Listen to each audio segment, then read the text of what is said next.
ماذا يجي نعملها اوفيسيال؟ هاو من الناس النساوين اللي هما موجودين حاليا في المانيا، نقولوا في المانيا على الاقل، هاو نعملوا اعلان اوفيسيال، فهمني؟ ثم انسان تونسي اللي هو توا قاعد تسمعوا فيه ويحكي معايا، ماذا به يتعرف على تونسيه، وهاو توا باش يعرفكم بروحه، يتصلوا بي انا وانا نحطكم اون كونتاكت مع بعضكم انونيم وفات الحكايه. فازي ابدا احكي انت. انت عمرك 48 سنه، اوكي شكونك انت؟ باش يهمكم موضوع برشا اكيد.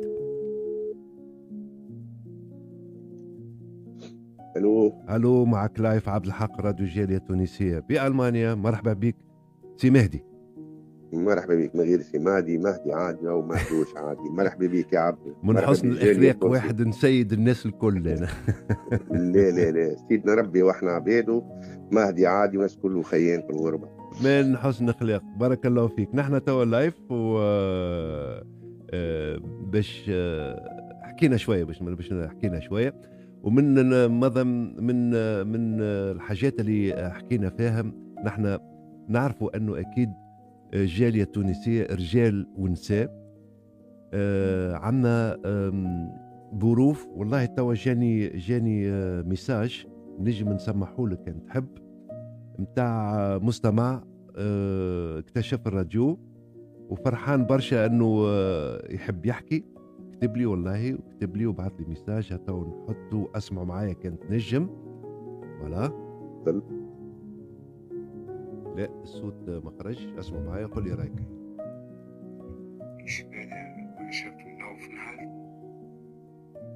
Ich habe jede Menge Themen über mein Land, über mich selber, über Gott und die Welt. Das ist doch der Sinn und Zweck eurer Organisation, Radio, Sender, etc. In diesem Sinne wünsche ich euch einen wunderschönen Morgen. Und froh schaffen, ich muss ja gucken, wo ich bleibe. Ich muss ja arbeiten, ich habe gerade Frühstückspause. Ja, wie gesagt, ich freue mich sehr, dass so eine Sender wie euch gibt, wo man sein Herz ausschütten kann. Alles Gute, ja.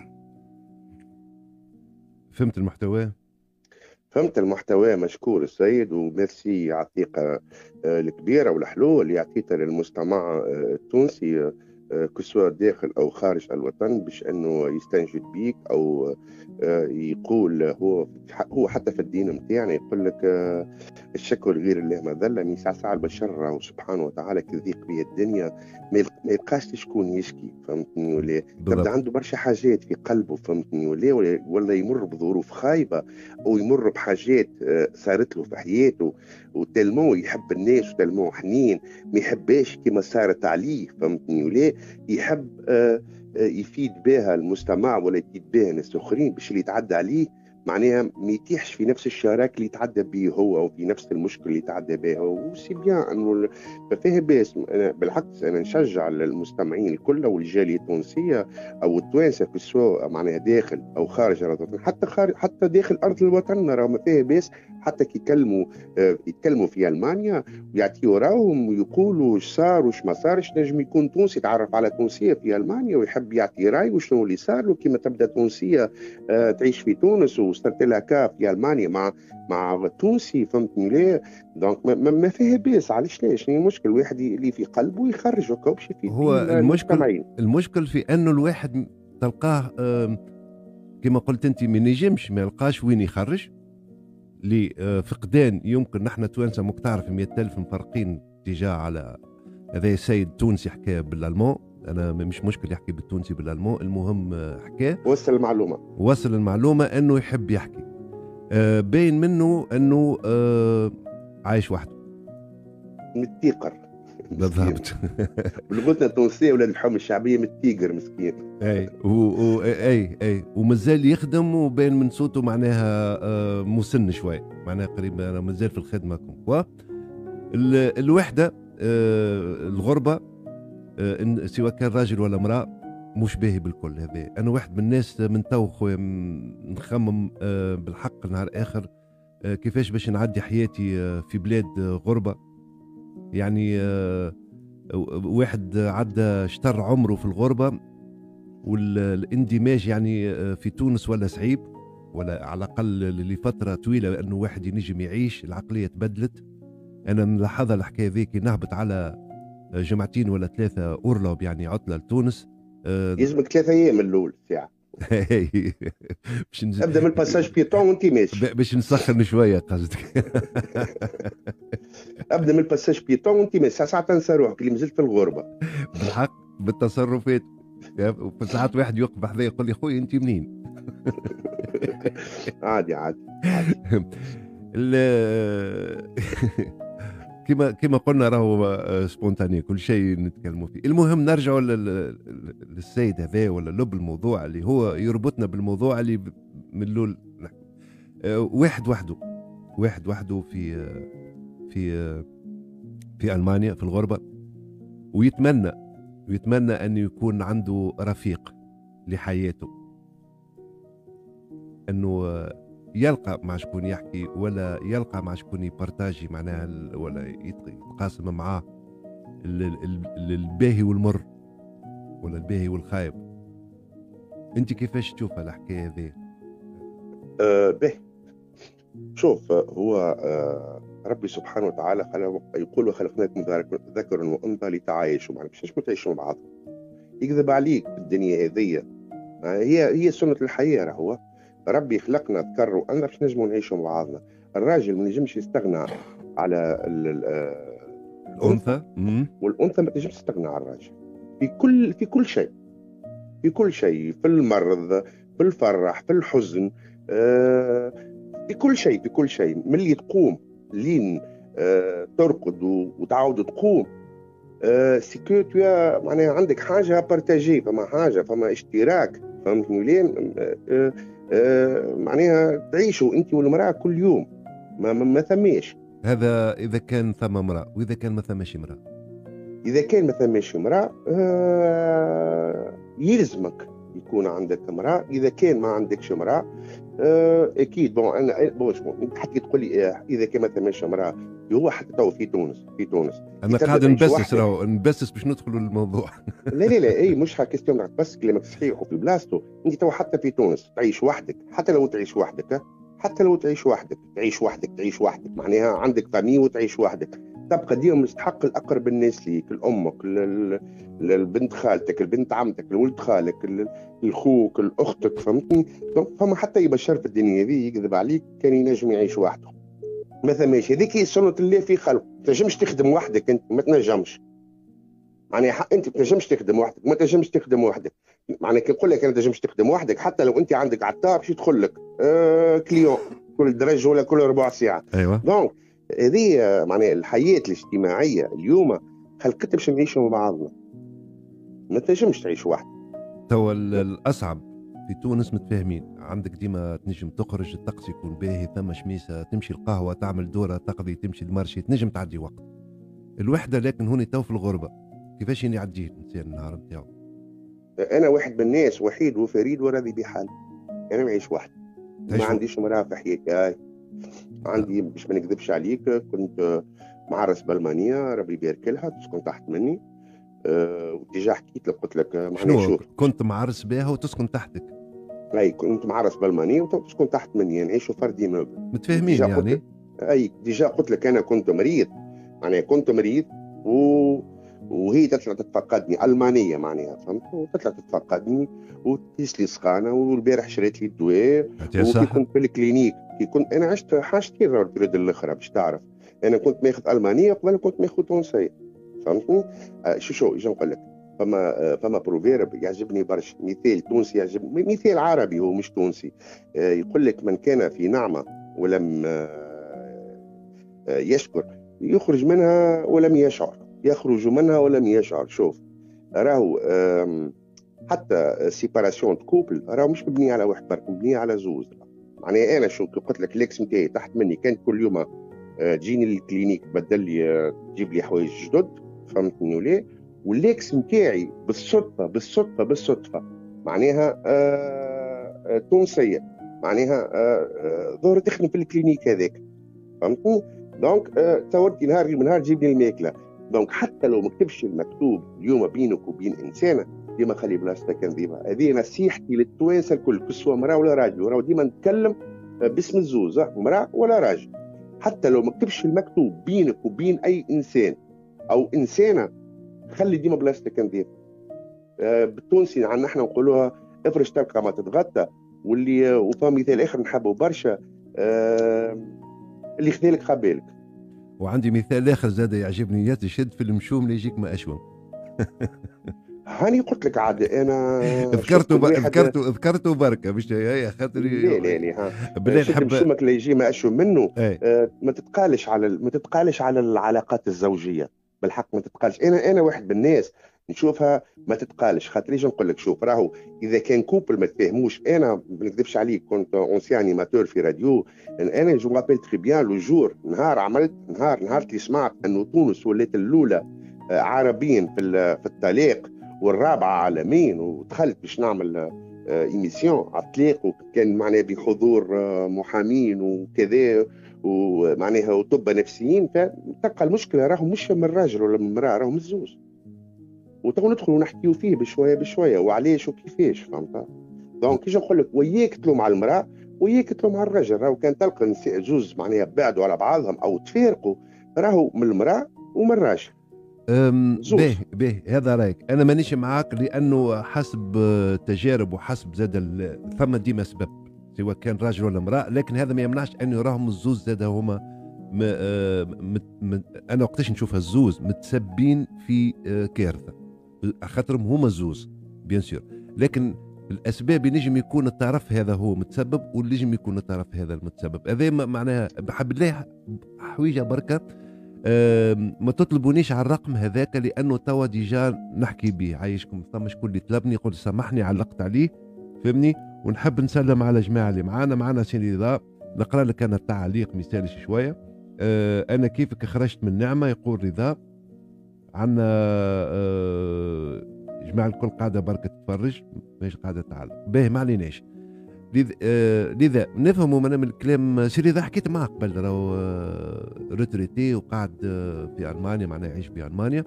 وهذا السيد معناه الناس توا المشكل وين؟ بما انه عدى يعني فتره زوجيه وتطلق لاسباب ولا غيرها، شكون السبب تو، لكن المطروح هو انه السيد ولا السيده حاليا يعيشوا وحدهم. فماشي امنيه هكا ولا احساس ولا رغبه انه الراجل ولا المراه ماذا به يتعرف من جديد على انسان ولا انسانه اللي ترافقوا في معناها في الوحده نتاعو. انا رايي انا وخاصه سامحني، وخاصه نحن نحب نقول لك حاجه بركه، انه نحن التوانسه هنا في المانيا، ما نحكيوش على تونس. كراجل مثلا يحبها مثلا تنجم تكون مراه تكون متأقلمه شويه، تكون مجربه شويه، تفهم، تخرج تقضي وحدها، تتكلم، تمشي للطبيب وكل الحكايات هذيك الكل. انه مش باش يخمم لول جديد انه الراجل هنا اللي عايش وحده في المانيا يجيب امراه من تونس والعكس يعني. اوكي كمل تاني. شوف بربي هنا باش شوف موضوع مربوط بموضوع هنا راهو. ايوه حاجه مربوطه بحاجه. شوف وهنا على الراجل وعلى المراه. المراه التونسيه هنا تجيب راجل من تونس، مش بتوع بعض، باش نرجعوا وباختصار على الظروف والاسباب. اعطينا ساعه احنا جابته من تونس، اعطينا امراه جابت تونسي، جاب تونسي من تونس، تلقى 1% تلقاه ولد اصل، ولد عائله، يحترمها، يقدرها، يخدم على روحه.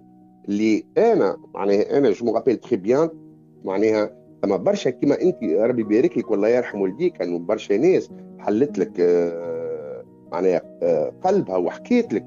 ثم اللي تجيبه من تونس وصل بها لها الصيغه نتاعها، ونهار كل تشبيلها لها، نهار كل يقمر. صحيح. ثم اللي يكذب عليه يقول راني قاعد نخدم ومش قاعد يخدم. ثم اللي جابته لهنا فهمت ليه ويبزنس عليها كسواره والمانيه او معناها او تونسيه. والعكس بالعكس، راه يجيبها هونيه، فهمتني ليه؟ يجيبها هونيه معناها يسكر عليها باب الدار، يضربها، يعملها معامله الاشرار. وشفنا برشا حالات اللي سورتو الايامات الاخرى والعوامل الاخرى انه ثم برشا نساء تعرضت الى عنف مادي وعنف معنوي وعنف جنسي لا اراك الله مكروها. دونك انا واحد من الناس اللي يحب يجيب بنت بلاده لهنا، واحد يحسبها امه، يحسبها اخته، يحسبها صاحبه، يرى فيها اخواته، يرى فيها عائلته، يرى فيها كل شيء. خاطر يجي نقول لك اذا كان انت من الاول جايب بنت الناس لهنا باش تحسبها بون، تنظف لك وتطيب لك وتخدم له وتكنس لك، صاحبي لا، تعطيها حقها، تصرف عليها، تلبسها، توكلها، تشربها، تخرج بها، تحوس بها، توريها الحياه اليوميه والاجتماعيه في المانيا، توريها كيفاش تقضي، توريها كيفاش تتعلم اللغه، توريها بشويه بشويه، توسع بالك معاها العامين الثلاثه الاربعه الاولانيين. فهمتني ولا؟ كان ربي سبحانه وتعالى وفقكم وكانت بنت اصل وبنت عائله وتعرف معناها شنو عليها وشنو اللي ما عليهاش، فهمتني ولا؟ مع راجلها سينو لا غير لا ضرب لا مشاكل. بنت الناس انا وياك ما نتفاهموش، كل واحد يمشي على روحه، والعكس وبالعكس. جابتك من تونس تخدم على روحك، تتلاها بمرتك، تخدم على مرايتك، تشرف على مرايتك، تعطي حق مرايتك اجتماعيا، في كل شيء. يقول انا اجتماعيا من غير ما ندخل في التفاصيل. اما صاحبي جاي من تونس، فهمتني ولا؟ وانت نهار كل سهريات ونهار كل بواتات، وفي الويكاند ماكش موجود وماكش عاطي حق مرتك، معناها حتى في دارك باش تقف مع دارك، ما تقف مع مرتك تعاونها، هي في الكوجين انت في بيت الصاله، هي في بيت الصاله انت في بيت البانو، معناها تعيش الوقت اللي تعاون فيه مرتك بالدار تربحوا لك انت، راه باش تقعد معاها باكثر وقت. للاسف باش هذه العقليه تبدلت اليوم. احنا عندنا العقليه انك انت جايب مراه من تونس بون في الدار، لا غالط صاحبي، راهي المراه اليوم ولا تسوق في الطياره من قبل، تسوق باتو، تسوق في التران، طبيبه، محاميه، هو ما عادش موجوده، المكثر ما عادش الحكايه هذه انتهت لها توا منذ سنين، منذ عقود. ما عادش المراه تجيب من تونس والا العكس.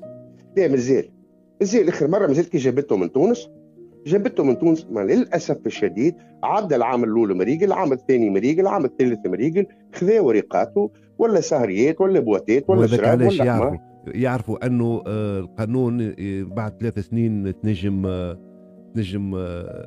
تعمل وراق مع امراه، سواء كان شوف ما نحبش نحكي بصفه عامه، كيما ثم اولاد عائله، كيما ثم بنات عائله، كيما ثم اولاد خايبين، كيما ثم بنات راهم مش باهيين. داكوردو، معناها انا نعطيك اكزامبل بسيط جدا. تبدا مازالت ما وصلتش لالمانيا وتقول له انا صاحبتي في المانيا عندها، وصاحبتي في المانيا راجلها شري لها، وانا صاحبتي في المانيا درشنيه. عرفتك اللي مسكين تلقاه يخدم شهر، يخدم في شركه ياخذ في 1800 ولا ياخذ في 1800 اورو ولا 1900 اورو، وهي تقول له راهو صاحبتي انا في بلجيكا، راهو انا صاحبتي في فرنسا. فهمتني؟ دونك فما برشا حاجات معناها شوف تحس من الاول فما طمع، مش جاي باش تهني على روحها ومعناها وتكمل حياتها. مع ايش نقول لك، علاش قلت لك موضوع كبير وقاسي قاسي قاسي قاسي قاسي جدا، لانه هنا تدخل فيها الادوكاسيون بيداغوجيك، تدخل فيها الايديولوجيات، تدخل فيها التربيه، تدخل فيها كيفاش تولدت، تدخل فيها كيفاش كبرت، تدخل فيها المحيط الاجتماعي اللي كبرت فيه، تدخل فيها الاخلاق، تدخل فيها تربيه البو والام. نحكي على الادوكاسيون بيداغوجيك والادوكاسيون فاميليال. دونك راهو برشا حاجات مربوطه ببعضها خويا. وهذا توا اللي عملنا في الناس اللي هي تحب من المانيا، تحب تتعرف على تونسي ولا تونسيه من المانيا، وين مش نلقاهم هذوك؟ شوف باختصار على فكره انت موجود في المانيا باش تعبت. انا موجود في المانيا، عندي 25 سنه في المانيا، احمل الجنسيتين الالمانيه والتونسيه، عرست بالمانيا والله يرحم والدين. وعندي انا الراجل اللي يسب امراه بعد ما يطلق، عندي انا مع كل احتراماتي للرجال، مع كل احتراماتي للرجله، نقول له راهو ماهوش باهي باش ما نقولش كلمه اخرى. خاطر معناها الدين نتاعنا وصلنا بالستر، الواحد ديما يحط بينه وبين عينيه انه عنده ام وعنده اخوات بنات وعنده كذا. وبعد خديت واحده تونسيه كيف والله يرحم والدين والديها. ونعاود نقولها، راهو اللي يقول كلمه خايبه في بنت بلاده او في اي امراه، عندي انا يلفو ايفيتي. خاصة في زوجته. اي خاطر في يوم من الايام كانت مرتك، كانت حلالك.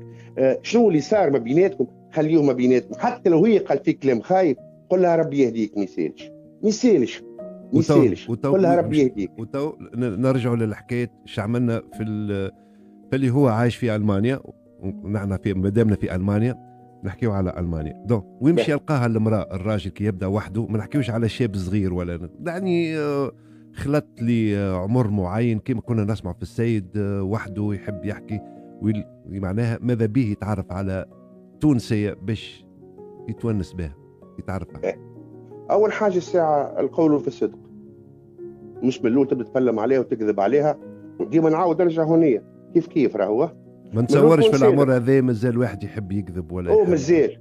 انا شو نقول لك على حاجه، انا عندي انتخي بونا ميموا باش نحكي على روحي ما يسالش، وتعلموا مني انا ما يسالش، مش تعلموا معناها يتعدى عليا. انا عندي انتخي بونا ميموا وصل قال لي نهار كي تعرف على واحده ما تقولهاش كنت ماخذ المانيه وعندك منها وليد، وما تقولش راك كنت معرس بتونسيه، خليها تحبك وتتعرف عليك بالكدا وتقرب لك ومن بعد تقول لها معناها داخله بالخيانه ديريكت. معناها لا من الاول انا احب من احب وكره من كره. حبيتني كما انا هو المفيد، انا لاني نسرق لاني نكتب بخدمتي انتليكتويال مثقف، جو سوي بيان سيفيليزي جو سوي بيان كولتيفي، نحمد ربي ونشكره. ما كتبش مكتوبي في الماضي نتاعي كما انا جي برادرو باش نحاسبك على الماضي نتاعك، انت شكون كنت ماخذه او مع شكون خرجت، انت ما عندكش في الحق تحاسبني. احنا نحاسب بعضنا من نهار تعرفنا على بعضنا ونهار سكرنا باب على بعضنا. الغلطه هي تنجم تكون الغلطه تنجم اساسا هي ظاهره انه من الاول ثم عبث بالمعلومات. لا اذا نقول لك شو ما بين الكوبل يعني عبث بالمعلومات. شو حتى في الدين نتاعنا كل شيء مبني على باطل فهو باطل. اذا كان باش تبدا من الاول بالكذب والنفاق عندك وانت توصل، خاطر الكذب حباله قصار معناها فوالا. انت فما من الاول كون صادق، حبت ما حب انت شو لا سرقت لا اختفت، ما نقص فيك حتى شيء. اما علاش العباد تتصرف اما العباد تتصرف انه من الاول هل هذه معناها عقليه ولا تربيه من الاول انك تعرف على راجل ولا تعرف على امراه فهمني ما تعطيش معلومات كامله، ما ثمش صراحه. قلت انت من الاول خاطر جبت النقطه المهمه ياسر، من الاول يلزمك تكون صريحه معها. نحن ما عندناش الشيء هذا. يدي احنا شوف معنا ساعه مشكله اخرى قبل هذا الكل. احنا شوف قبل بالله وباختصار في ساعه باش المجتمع يفهم يكون عنده يقين، فهمتني ليه فاش قاعدين نقولوا يجي يقول لك خاطر الوعي نور والجهل قباحه. شوف قبل تبدا المراه متعديه من قدام القهوه تبدا لابسه سفسيري، شوف كل القدم نتاعها تقول خمس وخميس على كل القدم اللي عندها. ومن بعد بشويه الدنيا مشيت تتطور. اليوم تجي تعرف على المراه في الطياره، في بابور، في فرح، على البحر، في قهوه. قبل كان بار كورسبوندونس تذكرها فهمتني ليه. ومن بعد جات تو جا الانترنت، كان قبل الاس ام اس. اليوم ما شاء الله كل شيء ولا موجود. احنا مثلا نعطيك حاجه برك بسيطه جدا، التواصل الاجتماعي احنا في تونس، احنا التوانسه بصفه عامه او العرب بصفه عامه ما عطيناوش حقه. احنا اليوم نتعرفوا على الطفله باش نعديو قيد من الاخر وعلى الاخر، او بالعكس راهو نحكي من هنا عزوز راهو مراه وراجل، نحكي منا ولا منا. اعرف كي تعرف انسانه وبكل صدق شو معناها شو دول اخرى وفت الفيسبوك عملت فيه برشا حاجات حلوه. احنا اليوم قاعدين نعديو في قيد يقول لك لا ما هذيك حاجه نزادت للقهوه وذيك حاجه نزادت للطياره وذيك حاجه نزادت للبابور وذيك حاجه نزادت للبحر، معناها باش تعرف به انسانه. انا واحد من الناس مثلا نسكن بعيد دون زان فيلاج فهمتني ليه ما فيهاش توانسه. اليوم نحب نعرف واحده على الفيسبوك فهمتني ليه التصويره غالطه الي فلتري مع كل احتراماتي. ما تقول لك بعد ما تحكي معاها وكذا وكذا تقول لك راني انا ديفورسي وعندي 3 صغار. بعد ما معليش شوف الوقت اللي خسرته انت. وهنا اذا كان باش نرجعوا من الاول انت شنو عليك وهي شنو عليها. انا واحد من الناس نجي نقول لك مثلا يا خويا انا يلزم الظروف الاجتماعيه تكون قريبه لبعضها. الظروف العقليه لازم تكون قريبه لبعضها. ظروف ثقافيه والاجتماعيه لازم تكون بري. سامحني انا نخدم بالشركه ناخذ في 1900 يورو.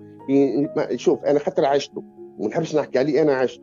اليوم انا نجمش ناخذ انا انسانه اكبر مني نيفو. تعرف علاش؟ باش تجي نهار تعايرك بيه مهما تحبك وتموت عليك والروح والقلب فيك. وهنا نحكيو على الانفيرس. كيف طبيب ما ينجمش يجي ياخذ واحده نورمال خاطر يجي نهار يعايرها ولا يعاير عائلتها يقول لها انت شكون انت ما عندك حتى شيء انا خديتك من درشنيه. لا انت تحب تعرف على امراه تونسيه توا من الاخر اكيد توا ماذا بيك؟ اما كيفاش تتصور؟ انا نعطيك انا اكزومبل مثلا كي نحب انا نتعرف انا واحد من الناس جي 48 عمري 48 سنه ما يجيش منه ناخذ واحده عمرها 30 سنه. اي نعملوا انونس نتاع تعارف للناس اللي تسمع فينا.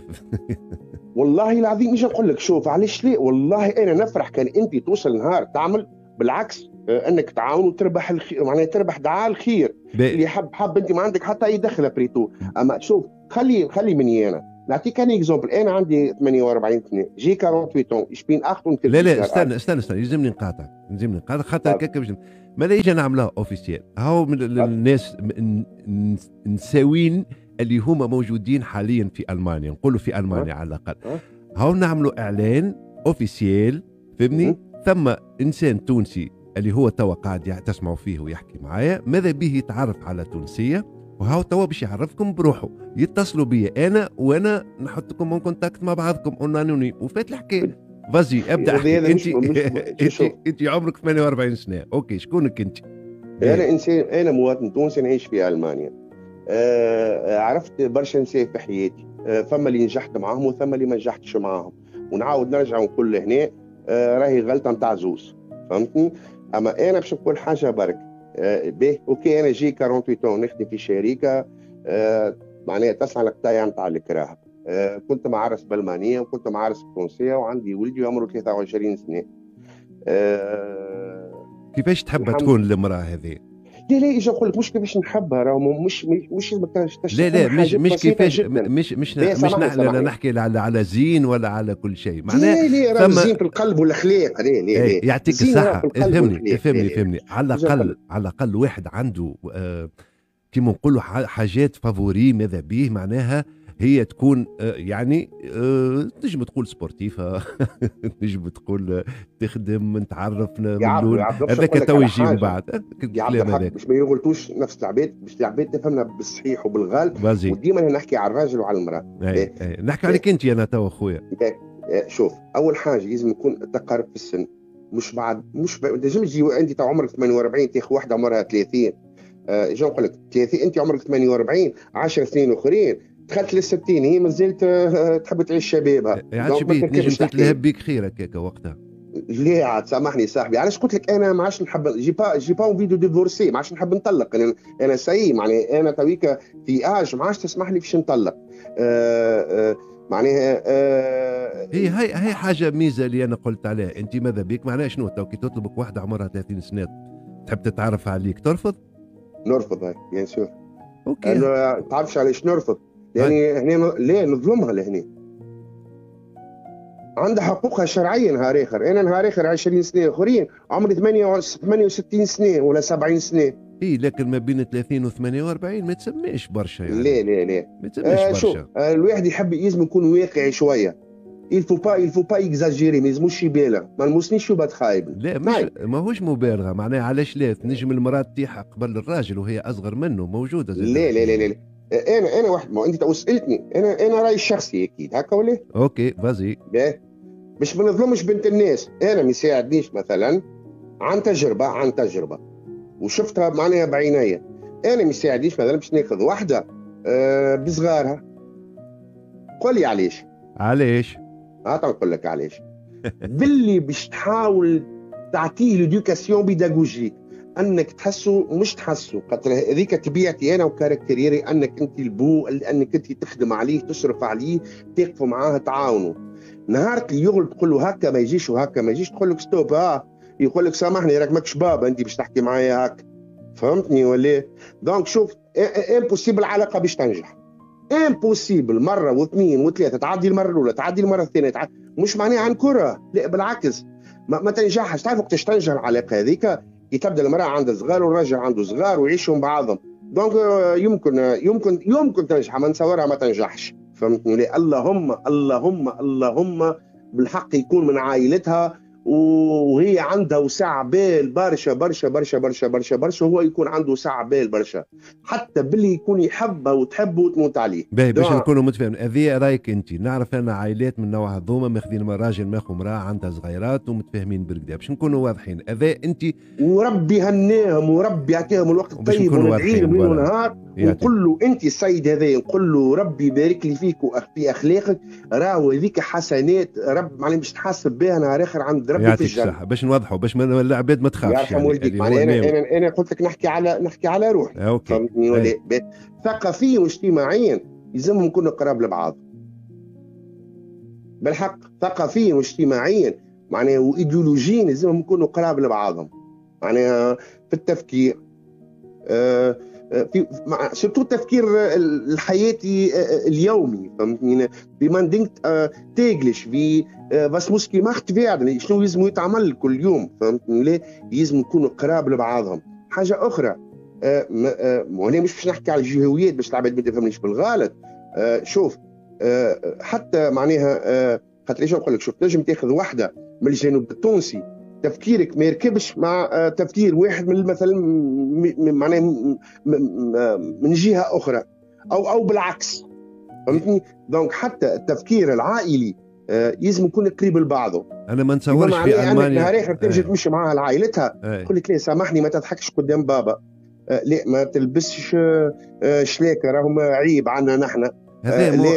سامحني خلينا نقول معك كلمه. هذا مو زاد التأقلم الحب، معناه انت تاخذ بخاطر العادات والتقاليد كما نحن مش ناخذوا توا المانيه، ثم حاجات تعمل وما تعملش، وهي تعرف اللي انت هذاك ما يصحش تمشي معاك لتونس تحترم حتى هذوما ديفيرون معناها زفايفلتن. فهمني؟ مو يلزم هنا هذا يكون شويه تأقلم. اما كي تقول لي ماذا تكونوا متقاربين ثقافيا وعقليا اجتماعيا، نفهمك. ثم حاجات اللي هي هكا فيها ديفيرونت معناها نجم يتفاهموا فيها. ما نتصورش انا باش يكون عائق اللي هو باش يخلي الشيء هذا ما ينجحش. معناها انا مرتي جايه مثلا من بلاصه اخرى ونحبها، نجم نتاقلم معها. صحيح ولا لا؟ نكذبوا على بعضنا. لا لا لا لا لا لا. طب انت سالتني رايك الخاص، قلت لك انا لا للجهويات لا للجهويات. انا نعطيك كان اكزامبل بسيط جدا.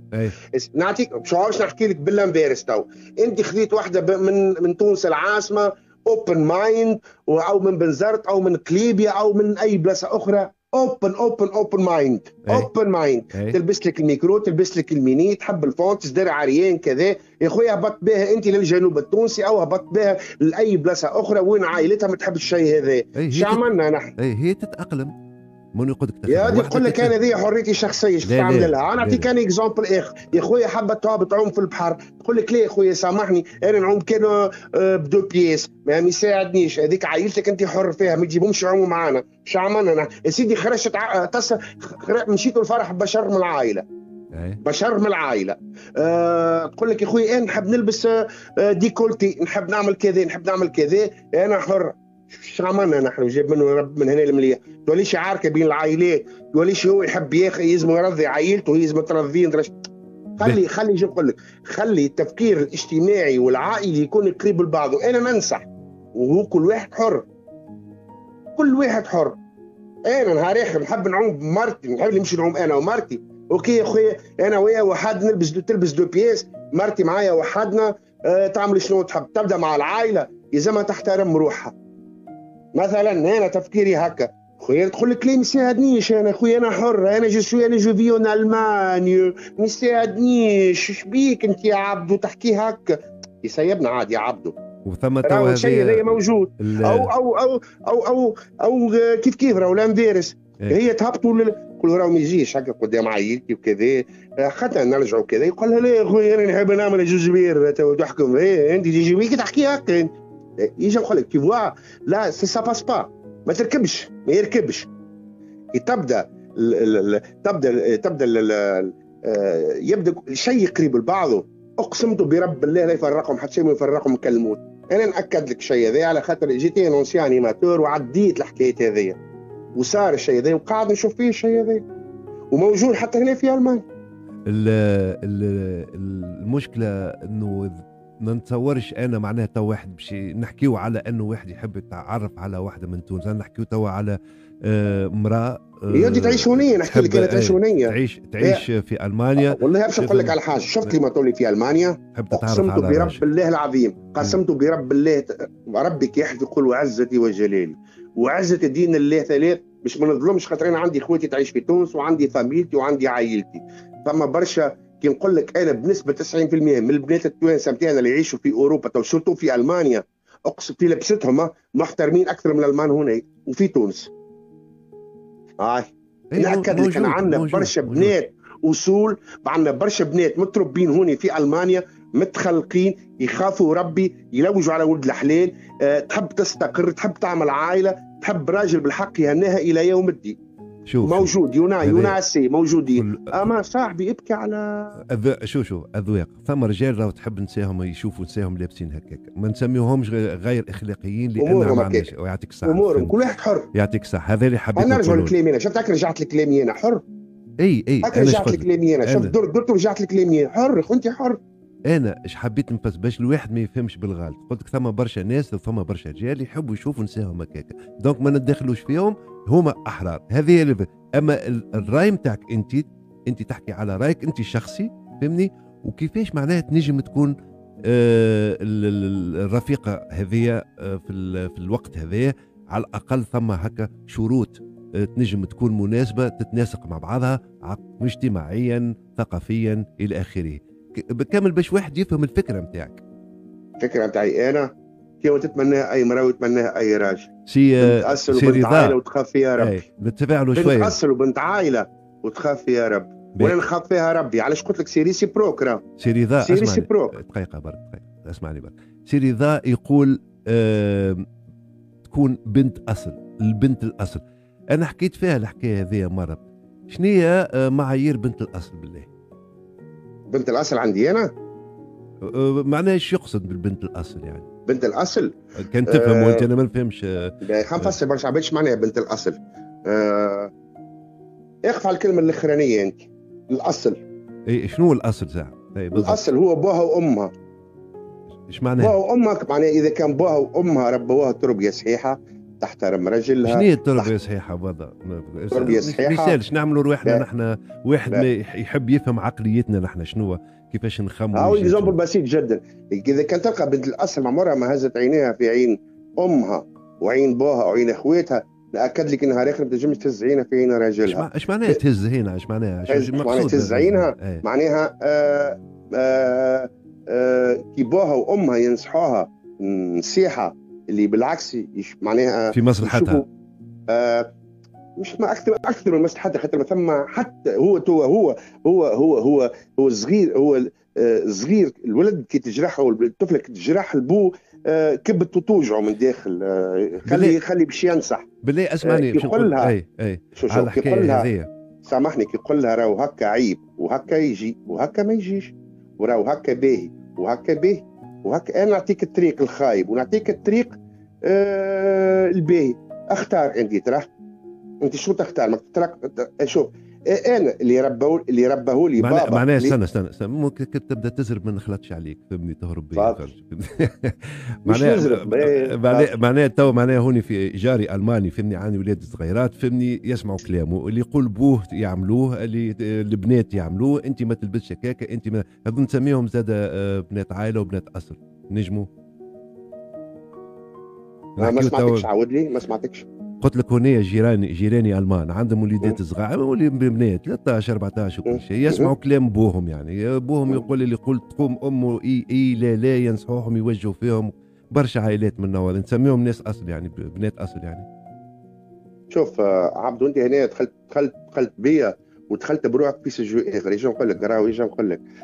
الحضارات تختلف والديانات تختلف. لا الديانه لا حد شيء، نحكيو على الاخلاق، على بنات اصل، مش على خاطر بنات اصل.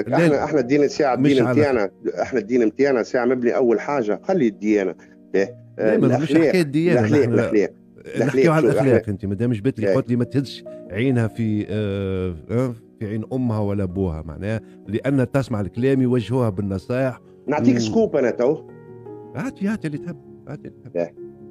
انا تزوجت امراه المانيه عشت معها 15 انا ولدي عمره 23 سنه، اصغر امام في المانيا، امه المانيه.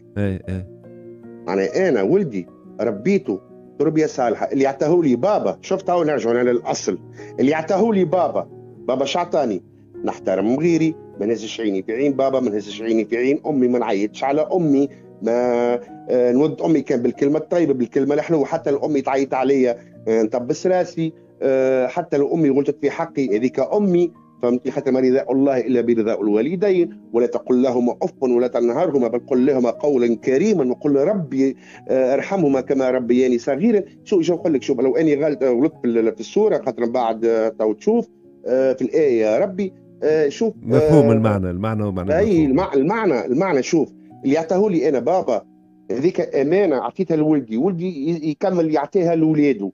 شوف هذه هو ايش معناها الاصل، المعدن نتاعك بمعنى هاو الاصل، المعدن نتاعك شنو؟ المعدن نتاعك كيفاش تربيت. ثم برشا عباد نسيت روحها، ثم برشا عباد نسيت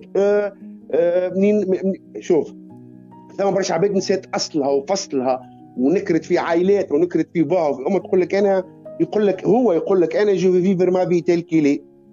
اليوم تلقاه عمره، وانا نحكي راهو كيف يمين ويسار، راهو معناها راجل ومراه. اليوم خرج على الاصل نتاعو ولا بلوطه وشام وندرشنيه وكذا، هو حر. كيف تلقاها ميكرو بواتيت وشم، يا حر. تكروا انا هذه باش تهنيني نهار اخر؟ انا مثلا ما تهنينيش. انا نحب وحده بنت اصل، المعدن نتاعها الباز نتاعها بوها وامها، با بليس كو سا. انا طلبت نهار اخر باش تجي تخدم لي بونا هنا ولا درشني، لا، نتعاون انا ومرتي، وتعاونوا على البر والتقوى ولا تعاونوا على الاثم والعدوان. فهمتني؟ دونك مش معناها راني انا نقول في كلام ربي، مش معناها انا راني انا في الويكاند نمشي نعمل كعبات كبيره. لا هو كل حاجه مش على خاطر كل انت تو نعطيك انا المعدن. انا بالك تقول لك انا باش نعطيك حاجه على المعدن وعلى الاصل، مش وريك اللي بعيد على الصلاه. انت تلقاك قاعد في بار وخارج وعرضك واحد متعدي يقول لك برسمك عين تاع الله، معناها يعطيني اللي كتب من ربي، تدخل يدك لجيبك وتمد له اللي كتب من ربي صدقه. بينما انت خارج من صلاه الجمعه وعاملهم الكل جمعه كامله، ويعرضك واحد تعرف بالحق يبدا معناه مستحق، قل له اعطيني اللي كتب من ربي، يقول لك برا مشي يخدم على روحك. دونك شفت ما عنده حتى يدخل هنا الدين. نحكي هنا على المعدن، كيفاش تربيت حنين، تربيت انك اللي في فمك ماهوش ليك، اللي في جيبك ماهوش ليك. ربي سبحانه وتعالى يكرمك، مش مربوط بالصلاه ومش مربوط بالدين ومش ما فيها مش مربوط بالصلاه وبالدين. خلينا نتفاعل معك تو، نقول لك ميساج نسالك سؤال ذكرته انت حكيت فيه قبيله. مثلا نجموا نعتبروا انت تو كنت تشكر في زوجتك الالمانيه، تسموها بنت اصل لانها تتعامل معك بالباهي كذا، اختلاف هذاك اختلاف نوراي وكهو، اختلاف يصير، تعاركتوا في حاجات، تعاركتوا على طاوله، تعاركتوا على كذا. نجموا نعتبروا الناس هذه هي يكونوا اولاد اصل ولا بنات اصل، لانهم واحد مثلا كي يتيح يلقاهم يتلهوا به ويرجعوا له ما ينكروش العشره. نجموا ندخلوها في اطار الاصل. اكيد ولا اكيد. لعمري نهار غيرتها، لعمري نهار هزيت يدي وضربتها، لعمري نهار وصلتها بالعيب. ونهار باش نعطيك سكوب، اقسم برب الله العظيم ثلاث صادق العباد كنت تصنت فيها هي وليا وانثى، قسمت برب الله حتى كي تلبس كالسون تلبس تحت منه حاجه طويله تحت معناها تحت معناها قبل الركبه بشويه متحشمه، او كي المانيا كي تهبط للبحر وعلى فكره اللي تخي بالديس نقنس يبشف خاو وتهبط تعوم بشورت وتريكو خلعه ومحترمه. علاش قلت لك اللي كان في نعمه ومعناها ما حمدش ربي سبحانه. هذا اللي قلناه باللول بالكل. اي فوالا. والتونسيه كيف الله يرحم والديه. ونعاود نقول انا ما كنتش في المستوى. والله انا نحييك على صراحتك، لانه انا راهو ثم يمكن قاعد يكتب في لانه مش فاهم انا راني انا نستفز شويه، راهو ما نعرفش معناها الاصل ونعرفش معناها الاخلاق ونعرف كذا وكذا. انا نحب نحط فخ ايش معناه هو فخر؟ نفسر، لا مش ليك انت نفسر اللي يكتبوا يفسروا لي ايش معناها بنت اصل. هو رايكم انتم، نظرتكم انتم البنت اصل شنو؟ لان انا لوجت على بحثت على شنو البنت الاصل تنجم تكون، وك سمعتوا توا السيد كان يشكر في مرته اللي هي ماهيش تونسيه، واللي راها انا مثلا بنت اصل بالحق، لانه البنت الاصل هي اللي تلقاها وقت الشده فهمني وتقف معاك، مش كيما الناس يقولوا راهم يهود وكفار ما فيهمش خير وما فيهمش كذا. هذا متداول راهو وما ننكروش. نحب نسلم على ايمن، اهلا وسهلا بيك، مرحبا من قبيله. وثم شكون اللي قاعد يطلب من قبيله ظهر فيه الموضوع مش عجبه بركه، ظهر فيه بالسيف يحب يدخل ما بيناتنا يا مادي. اي لا عادي. شوف من اعترف بذنب، شو تقول لي حبيت نشكرك، من اعترف بذنب فلا ذنب عليه، هذه اول حاجه. والاعتراف بالحق فضيله، هذه حاجه ثانيه. والثالثه من الشيم الكبار الاعتذار. وبار كونتر تعرفت على انسانه تونسيه وتخدم في مهنه معناها تابعه وزاره العدل مع الإناش، وعملت معها لما يتعملش، وعرست معها بالجامعه هنا، عرست معها في الجامعه هنا، وعملت معها ال100 عملش اللي ينجم يعملوا حتى اي راجل. باهي ولا خايب؟ ما فهمتش.